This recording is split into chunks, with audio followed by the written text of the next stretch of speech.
او جڑیاں آوازاں سن او ساڈے واسطے آوازاں سن اللہ دے قرآن کی اعلان فرماندا ہے وما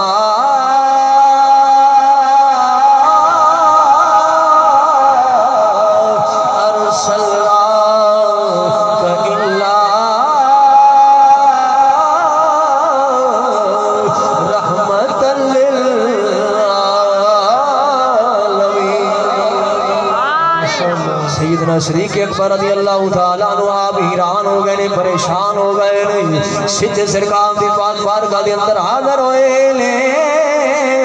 عرض کی تھی سونیا کوئی سمجھ نہیں آ رہی ہے کوئی پتہ نہیں چل رہی ہے سونیا گھر دے وچ قرآن دی آوازاں دی آواز آ رہی ہے میرے تے تہاڈے لجپال نبی فرمایا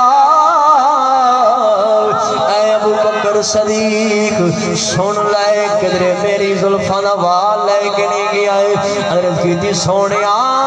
لے کے گیا اللہ دے نبی فرمایا اے ابو بکر صدیق سن لے جس وقت تو وال مبارک لے گیا سے اللہ نے فرمایا اے جبرائیل جا چلا جا رسالت ہے گھر جیڑا ہے او جناب اللہ صداقت ہے وال جیڑا ہے او جناب اللہ رسالت ہے جاؤ قرآن دی تلاوت شروع کر دیو اساں کی کر رہے ہو سرکار دی زلفاں دے وچ جناب اللہ قرآن دی تلاوت دی آواز آندی ہے اسی مسلمان اج کتے بیٹھے ہاں اللہ دے قرآن نو چھڑ دتا ہے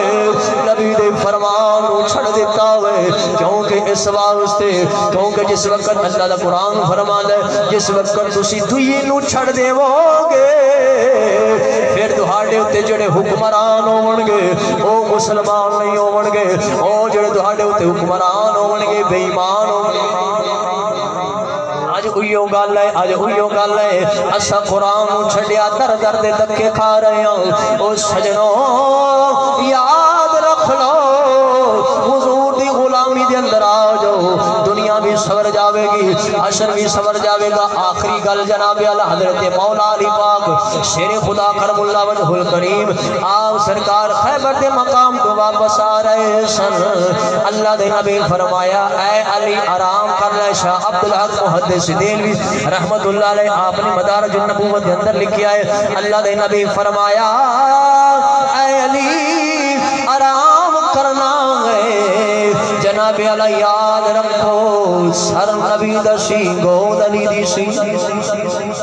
نبی پاک صلی اللہ تعالیٰ علیہ وسلم آپ سرکار نے علی پاک دی گود دے اندر اپنا سر مبارک رکھیا ہے جس وقت جناب علی سر مبارک رکھیا ہے علی پاک نبی دے چہرے دی زیارت کر دے نے ایتے حضرت سلطان بہو بولے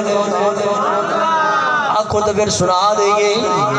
اتھ جناب اللہ حضرت سلطان بہو بولے نے علی پاک نبی دے چہرے دی زیارت کر رہے نے آپ فرمان دے نے اے تن میرا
نبی آرام کر رہے ہیں جناب سجنوں یاد رکھ لو علی